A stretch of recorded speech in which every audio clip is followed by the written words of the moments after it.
സങ്കീർത്തനം 147 10 വാക്യം.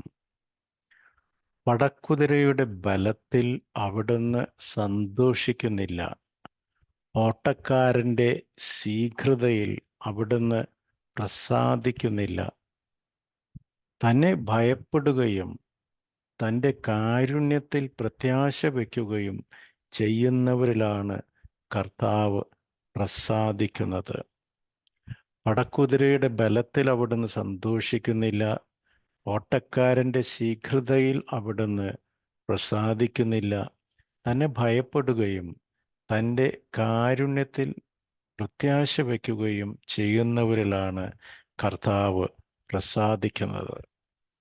ഇപ്പം ഈയിടെ ഈ സോഷ്യൽ മീഡിയ ഒക്കെ എടുത്ത് നോക്കുമ്പോൾ പല സെലിബ്രിറ്റികളും വളരെ പുച്ഛത്തോടു കൂടിയൊക്കെയാണ് ദൈവവിശ്വാസത്തെ കുറിച്ചൊക്കെ സംസാരിക്കുന്നത്. അവർ ജീവിതത്തിൽ വളരെയധികം നേട്ടങ്ങളൊക്കെ നേടിയിട്ടുണ്ട്. പക്ഷെ എന്നിരുന്നാലും അവർക്ക് കർത്താവിനെ കുറിച്ച് വലുതായിട്ട്, ക്രിസ്ത്യ കുടുംബങ്ങളിലൊക്കെയാണ് അവർ ജനിച്ചതും വളർന്നതും ഒക്കെ. എന്നിരുന്നാലും യഥാർത്ഥ ക്രിസ്തുവിനെ അവർ അറിഞ്ഞിട്ടില്ല.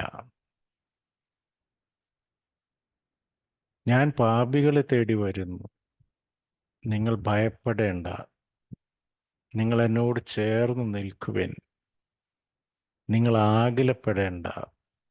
നിങ്ങളുടെ പാപത്തിൻ്റെ നിറം എന്ത് തന്നെ ആയിരുന്നാലും അതെല്ലാം തൂവെള്ളയാക്കുവാനുള്ള ശക്തിയും കരുണയുമുള്ളവനാണ് ഞാൻ പാപികളെ തേടി വരുന്നു, നിങ്ങൾ എന്നിൽ ആശ്രയിക്കുവിൻ, നിങ്ങളുടെ ജീവിതം എന്നിൽ ഭരമേൽപ്പിക്കുവിൻ എന്നൊക്കെ നമുക്ക് വാഗ്ദാനങ്ങൾ നൽകി, നീ എന്നിലേക്ക് തിരിയൂ, ഞാൻ പാപികളെ തേടി വന്നവനാണ് എന്നൊക്കെ, നീ എന്നിൽ ചേർന്ന് നിന്നാൽ ധാരാളം ഫലം പുറപ്പെടുവിക്കും എന്ന് നിത്യേനെ ബൈബിളിലൂടെ, വചനങ്ങളിലൂടെ നമ്മെ ബോധിപ്പിക്കുന്ന, നമ്മളെ സഹായിക്കാൻ ഒരു സഹായകനായി വെമ്പൽ കൊള്ളുന്ന നമ്മുടെ ദൈവത്തിങ്കിലേക്ക് തിരിയാതെ സ്വന്തം ബലത്തിൽ ആശ്രയിച്ചുകൊണ്ട് എല്ലാം മനുഷ്യർക്ക് സാധ്യമാണ് എന്നൊക്കെ എന്നൊക്കെ തർക്കിച്ചുകൊണ്ടും അങ്ങനെയൊക്കെ വിശ്വസിച്ചുകൊണ്ടുമുള്ള ഒരു ജീവിതം എത്ര വലിയ മണ്ടത്തരമാണ്. I am weak. At the same time, I am strong with Jesus Christ. ആ ഒരു ചിന്തയോടെ ജീവിക്കുവാനുള്ള കൃപ നമുക്ക് ലഭിക്കുമാറാകട്ടെ. അപ്രകാരം ക്രിസ്തുവിൻ്റെ ആനന്ദവും സമാധാനവും എല്ലാം നമുക്ക് അനുഭവിച്ച് ഈ ലോകത്തിൽ തന്നെ നമ്മുടെ ജീവിതം വളരെ പോസിറ്റീവായി നമുക്ക് മുന്നോട്ട് പോകാം. നമ്മുടെ കർത്താവിങ്കൽ നമ്മുടെ ജീവിതം ഭരമേൽപ്പിക്കാം. കർത്താവിൽ നമുക്ക് ആശ്രയിക്കാം. അതെങ്ങനെയാണ് ചെയ്യുന്നത്?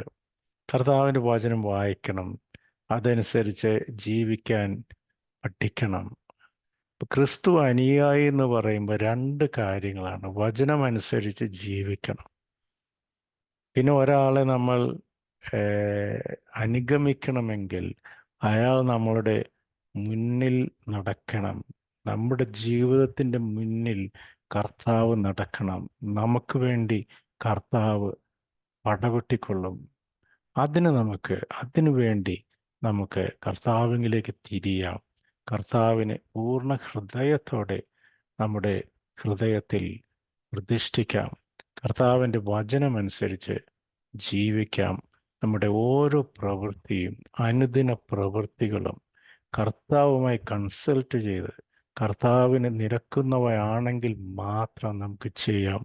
കർത്താവിനെ നമ്മുടെ മുന്നിൽ, നമ്മുടെ ജീവിതത്തിൻ്റെ മുന്നിൽ നടത്താം. അപ്രകാരം നമുക്ക് യഥാർത്ഥ ക്രിസ്തു അനുയായികളായി ജീവിക്കാം. ആമേൻ.